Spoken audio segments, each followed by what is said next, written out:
মসজিদের ইমামের বিদায়ে কাঁদছেন মুসল্লিরা। পারিবারিক কারণে দায়িত্বে ইস্তফা দেওয়া প্রিয় ইমামের শেষ কর্মদিবসে সংবর্ধনা ও রাজকীয় বিদায়ের আয়োজনও করেছেন তারা। গত শনিবার খাগড়াছড়ির পানছড়ি উপজেলার মোল্লাপাড়ার শহীদ ইকবাল জামে মসজিদে ঘটেছে এমন ঘটনা। দীর্ঘ ৯ বছর ধরে মসজিদটিতে ইমামতি করে আসছিলেন চট্টগ্রামের হাফেজ মাওলানা তাওহিদুল ইসলাম। আমাদের এই পাড়ার মধ্যে এলেমের অনেকটা দুর্বলতা ছিল, নামাজ কলমা ঠিকভাবে পড়তো না অনেকজনে, কিন্তু এই ইমাম সাহেব আসার পরে ইমাম সাহেবের দক্ষতা দিয়ে ইমাম সাহেবের অত্যন্ত পরিশ্রমের মাধ্যমে এবং আল্লাহ রসুলের এবং হাদিসের বায়ান শুনিয়ে এখানের অনেক মুসলমানদেরকে ৫ ওয়াক্ত নামাজ পড়ার জন্য মসজিদে ইমামতির পাশাপাশি স্থানীয় মক্তবে শিশুদের ইসলাম এবং নৈতিক শিক্ষাও দিতেন মাওলানা তাওহিদুল।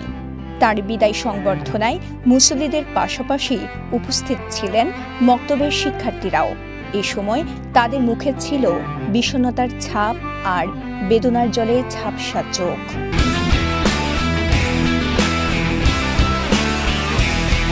একটা বাক্য আমরা আশা করবো আমাদের হুজুর যেখানে থাকুক ভালো থাকুক, হুজুরকে আমরা বিদায় দিতে পারে, রাজকীয়ভাবে বিদায় দিতে পারে, আমরা অনেক খুশি।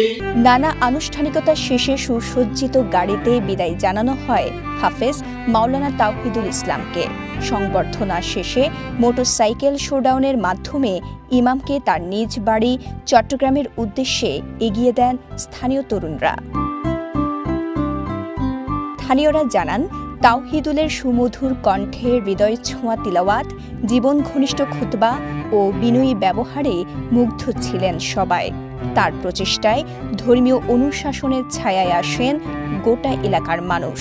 আমি তাদের এই ভালোবাসার বিনিময় কখনো দিতে পারবো না। আমি পানছড়িবাসীর কাছে চিরকৃতজ্ঞ থাকবো, তাদের ভালোবাসা চিরদিনই থাকবো। তবে পারিবারিক কারণে বাধ্য হয়ে সম্প্রতি দায়িত্বে ইস্তফা দেন তাওহিদুল। সিদ্ধান্ত নেন নিজ বাড়ি চট্টগ্রাম ফিরে যাওয়ার। তার বিদায়ে কান্নায় ভেঙে পড়েন মুসল্লিরা। সৃষ্টি হয় এক আবেগঘন পরিবেশের। খাগড়াছড়ির পানছড়ি থেকে শাহজাহান কবির সাজুর পাঠানো তথ্যচিত্রে সাফা মারওয়া, কালের কণ্ঠ।